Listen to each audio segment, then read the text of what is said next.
Chapter 8. When and how did everything begin? Let's start with an African myth from a Bantu tribe, the Bashango of the Congo.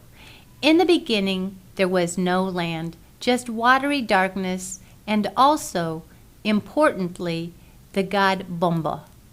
Bomba got a stomachache and vomited up the sun. Light from the sun dispelled the darkness, and heat from the sun dried up some of the water, leaving land. Bomba's stomachache still hadn't gone, though, so he then sucked up the moon, the stars, animals, and people. Many Chinese origin myths involve a character called Pangu, sometimes depicted as a giant hairy man with a dog's head. Here's one of the Pangu myths. In the beginning, there was no clear distinction between heaven and earth. It was all one gooey mess surrounding a big black egg. Curled up inside the egg was Pangu. Pangu slept inside the egg for 18,000 years. When he finally awoke, he wanted to escape, so he picked up his axe and hewed his way out. Some of the contents of the egg were heavy and sank to become the earth. Some of them were light and floated up to become the sky. The earth and the sky then swelled at a rate of the equivalent of 3 meters a day for another 18,000 years. Some versions of the story have Pangu pushing the sky and the earth apart, after which he was so exhausted that he died. Various bits of him then became the universe that we know.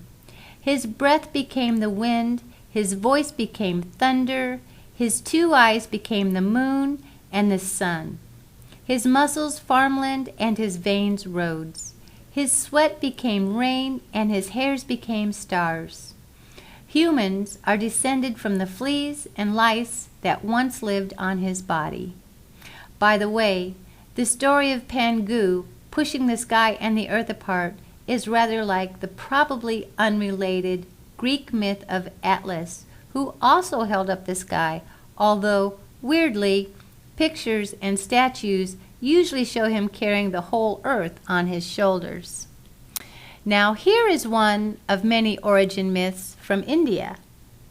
Before the beginning of time, there was a great dark ocean of nothingness with a giant snake coiled up on the surface. Sleeping in the coils of the snake was Lord Vishnu. Eventually, Lord Vishnu was awakened by a deep humming sound from the bottom of the ocean of nothingness, and a lotus plant grew out of his navel. In the middle of the lotus flower sat Brahma, Vishnu's servant. Vishnu commanded Brahma to create the world. So Brahma did just that. No problem. And all living creatures too, while he was about it. Easy. What I find a little disappointing about all these origin myths is that they begin by assuming the existence of some kind of living creature before the universe itself came into being. Bumba, or Brahma, or Pangu, or Unkalukakulu, the Zulu creator, or Abasi, Nigeria, or Old Man in the Sky, Salish, a tribe of Native Americans from Canada. Wouldn't you think that a universe of some kind would have to come first to provide a place for the creative spirit to go to work? None of the myths gives any explanation for how the creator of the universe himself, and it usually is a he, came into existence. So they don't get us very far. Let's turn instead to what we know of the true story of how the universe began.